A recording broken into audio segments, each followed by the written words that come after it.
Good day, ladies and gents. Well, it's a sunny late Tuesday afternoon on self-imposed quarantine here in the old colony. And so what better time than the present for an episode of What is on My Fist? Now, today we're going to be talking about a watch. Well, actually, we're going to be talking about two watches, but both of which are part of the same family of watches which have fallen victim to much misinformation, disinformation, and lies here in the watch YouTube space. So first of all, let's talk a little bit about the watches, and then after that we'll address the lies and the misinformation, and we'll try to put an end to all of that. All right, now this is of course Tudor's version of a day date, which is Rolex's, some might say, flagship model, and is available only in precious metals versions, and has been so for, well, ever since its inception. Now, these watches, however, were manufactured, well, they're designed, manufactured, offered as a lower cost alternative to those pieces. These watches are not made purely out of precious metals, although they are made of steel. They are made of a combination of steel and precious metal, and they are also made bimetal, meaning the combination of steel and yellow gold, sort of almost in a half-half look. Now, the two we're going to be talking about today are this one right here, the 76200, being all stainless steel, and its brother right here, the 76214, being steel and white gold, with the white gold being the fluted bezel is solid white gold all the way around, as I believe are the hands and the markers. These watches go back all the way to 1969. This family of watches, they were introduced in 1969 at the same time as Tudor introduced their new logo. Where before they had a Tudor rose as their logo, they adopted this lovely shield logo. And as you can see on these, it is a nice applied shield logo. These watches have been offered in a couple of different sizes. So they were offered also in a jumbo size, which I believe was 37.5 millimeters or 38 millimeters. I'm not absolutely certain. There's conflicting information on that, and I've never owned one myself. These ones here are 36 millimeters. Okay, so these here are 36 millimeters in diameter. They have a 2834 at a movement in there. That's 28,800 vibrations per hour. They're hacking, they're hand winding, and they are double quick setting.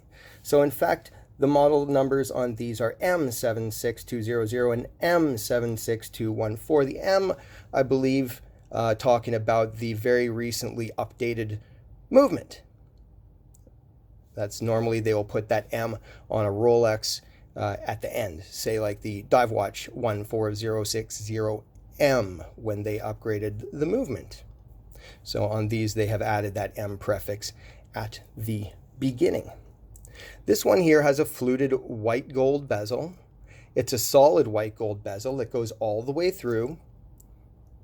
It's much like the Rolex Day-Date's fluted bezel and the Datejust's. It's just as sharp. It's just as beautiful. Okay, this one has a blue enamel dial, and it's got lovely white gold batons and baton hands. Now, stick hands, if you please. Now, I'm not absolutely certain on the hands. I can't get any real answer on that, but I've been told by the Rolex authorized dealer here that they are, in fact, white gold. So I'm going to believe him for now. These have, of course, a sapphire glass with a cyclops to magnify the date.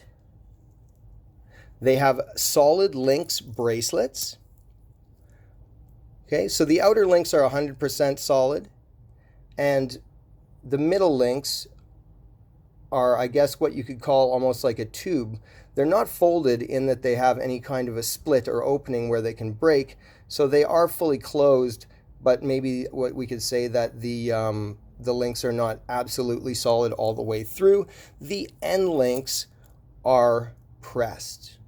Okay, so we can see they've got these pressed end links right here. The clasp is reminiscent of old Rolex clasps. As we see, many people dislike these clasps. I have nothing against them, to be quite honest with you. We can see this one is quite new because it's, wow, is it ever tight? Okay, they've got this case back that is of the Rolex type, which uses the same tool to open. The case has lug holes. Okay, and it has a crown that is signed Tudor and a back that is marked Tudor. However, it is, for all intents and purposes, an oyster case, and is the same type of case which they have been using for these ever since the 1960s. I really don't think they've changed much at all, if any. All right, so the older models, we'll say, bore the Rolex moniker and would have had a Rolex crown marking on the crown, and they would have had a Rolex crown in place of the Tudor shield on the dial. The older models also had plexiglass, where these have this nice sharp looking, albeit raised, sapphire glass. Good thing about the sapphire glass, of course, is that it doesn't scratch. I like the warmth of the plexi. A lot of people do, but the plexiglass can scratch, and it can also be buffed out with some polywatch now and then. All right, we're going to pick up the other one for a minute. So much of what was said about that one is exactly the same for this one, except for the fact that it's got a stainless steel bezel on it. All right, so this is the all stainless steel model. So that's the M76200. Again, the steel and white gold is 76214, and the two-tone steel and yellow gold is 76213. These reference numbers have not changed in quite a long time. Okay, and there are also date versions of these, sort of date just-alikes, which have been made for many, many years under the model number 74033. That's for the two-tone anyways. I believe it should be just 74000 for the steel only. All right, and those have been made the same for quite a long time, with the only differences really being some slight upgrades to the bracelet, where they used to have a folded oyster or a folded jubilee. Now they've got these nice all sealed up solid link bracelets on them, so they've just had a little bit of an upgrade to the bracelet.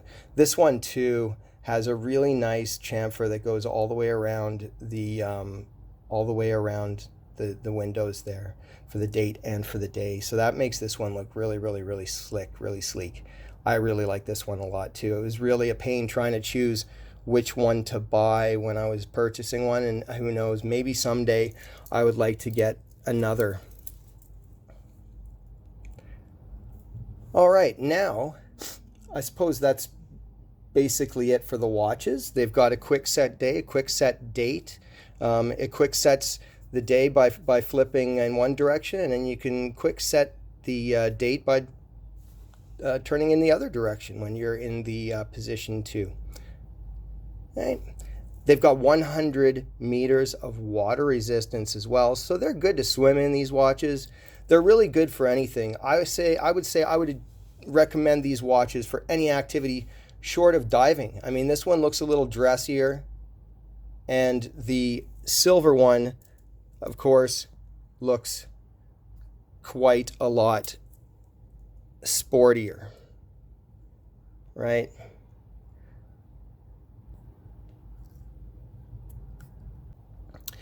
Now, why would you want one of these pieces? Why would you want one?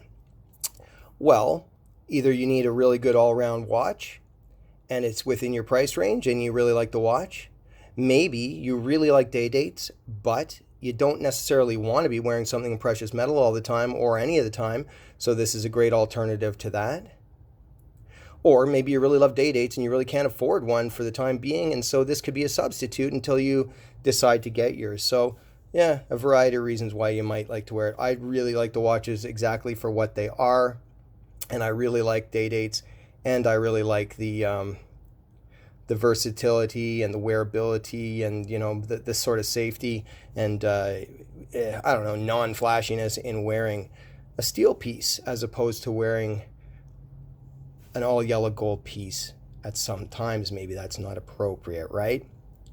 All right, well, now let's get on to the misinformation. Well, the misinformation around these really stems from the fact that a lot of people seem to want to say that these have been discontinued. Now, I lend that to the fact probably that Tudor's a little bit misunderstood in the American market because I believe they were absent for a good many years. I think they discontinued selling watches at all, likely due to poor sales in about 2004, and they didn't come back until almost 10 years later in 2013. I remember in sometime around 2005, 2006, when I was living in Canada, and some of the friends that I had in the United States would get me to go to the Rolex Service Center to get them extra links or whatnot, because they would not ship to the United States. And there wasn't such a big online market for things like that at the time. So anyway, maybe that's part of it. When they brought their watches back to the market over there, I would say that, well, they did not bring this model back, right? So these models didn't go back to the United States. So I guess you could say they're discontinued for the United States. However, these are still current models. You can still buy these in Hong Kong anyway. I know that because I live here. And I bought one of these here. I bought the blue one here for myself, and this one here belongs to my mate, and this one was bought by him right around the same time, fairly recently. And if you go on the Hong Kong website, you will find these models. You'll find quite a few of them with lots of different dial configurations and metal configurations. They're still available. They're somewhere in the $2,000 range. It depends on which one you want. See, the yellow gold bimetal ones have solid yellow gold, and the fluted bezel on the white gold one is solid. So the price difference really is determined by the amount of gold on the watch, I'd say, the difference in price. Okay, now where does this misinformation come from? Well, I mean, just a few days ago, there was a video by a certain, sort of self-proclaimed watch guru, aristocrat-ish type guy, in which I will quote him somewhere around the 15-minute mark of his video, where he says, in the 2000s, with the rejuvenation and revitalization and relaunch of Tudor, they renamed it to the Glamour line and very much changed the identity and character of the Day-Day away from just a straight alternative. A bit like the Tudor Submariner were more of their own thing, sorry. Some people say that it's a good thing. Personally, I prefer their old style, and you can still pick them up on the used market. And while he's saying this stuff, he's also showing you a picture of the Glamour line sort of watch with the day and date display. And it would appear that he believes these are only available on the used market, and that the Glamour line are actually sort of an evolution of this watch, when in fact this watch still exists and is available on the new market.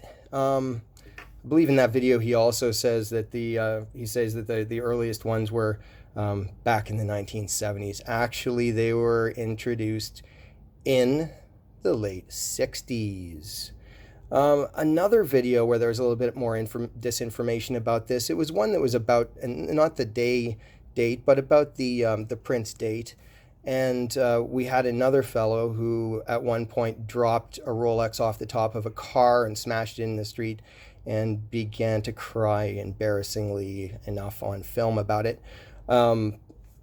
where he claims in a title that the watch that he has is a rare find, a Tudor Prince Date 74033. He says, oh, it's as close to NOS as you'll ever find. The condition of this one. This one is a rare find. You don't see these very much. You won't be able to find one. And he goes on in the video, pretty much the whole video, about how it's really a rare thing to have a watch like this and how these are not available anymore. And anyways, I commented in that video in the comments section. I commented, so-and-so, they still produce these watches. The bracelet is improved a little bit with no folded end links, but everything else remains the same. And he commented back, if you're talking about the style or classic, they are nothing like these old Princes. So I'd say that's not so. In fact, they make the exact same model. They've just got the prefix M in front of the model number to let you know that the movement's improved a little bit, I believe. Or maybe it's telling you that the bracelet's improved, but anyways, the same model number, 74033. If you want to see these watches on the website, on the Hong Kong website, you can log in. Excuse me for a moment. I was just going to give you a little bit of a wrist shot there. All right. So that's what it looks like on. All right. Just lovely. Good stuff. On the other hand, we have a sub. Yeah, so you can go on the Hong Kong website, log in with a VPN, and set it to Hong Kong.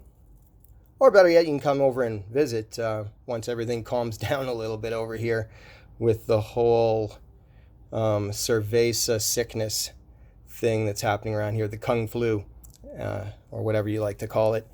So anyway, yeah, that's what I have to say about that. So these watches are current. They've never stopped production. They've been in production the whole time, ever since 1969. They continue to be available in many different configurations. They are the closest thing as you will get to a vintage watch, which is still in production, as far as I know. Still with lug holes, still with the stamp stuff, still with the same oyster-shaped case. They're really the closest thing you'll get to a vintage watch. When you buy one, it's like buying a vintage watch, brand spanking new, but it's new. Oh, and one last thing, in case there's any doubt that these watches, you know, if you don't want to go and check on the website and you don't want to go and look with your VPN, I guess there's one more way that I can demonstrate. So here we have the box. Okay, here we have the box that that my watch came in, and it's very much the modern Tudor box, and it's very much the modern Tudor instruction booklet showing prince and princesses, and you can see inside, okay, you can see date plus day, okay, right here. So there's that model that I've got with one of these current booklets, and you can see right here one of these. There's the model number, as we were talking about, one of our brand new modern guarantee cards. This one was bought in late 2008. All right, so hope that wasn't too long for you. Just a little bit of review on the watches. So love the watches. I would recommend either one of them. Love both of these. Go get one for yourself. Collect them. Trade them with your friends. All right. That's it. That's all, folks. Thanks a lot. Take it easy. Oh, please like. Please subscribe. Push like. Hit subscribe. And if you would, follow us on Instagram. That's great. @RealDagazWatch. All right. or you can check out the website. We don't sell luxury watches, don't sell Rolex or Tudor watches. However, I do manufacture and sell watch parts from modern watches. If that's your thing, if that's not your thing, then you don't need to go over there. We sell some tools, watch parts, and of course we offer quite a lot of services as well. All right, thank you. Have a good one. Bye for now.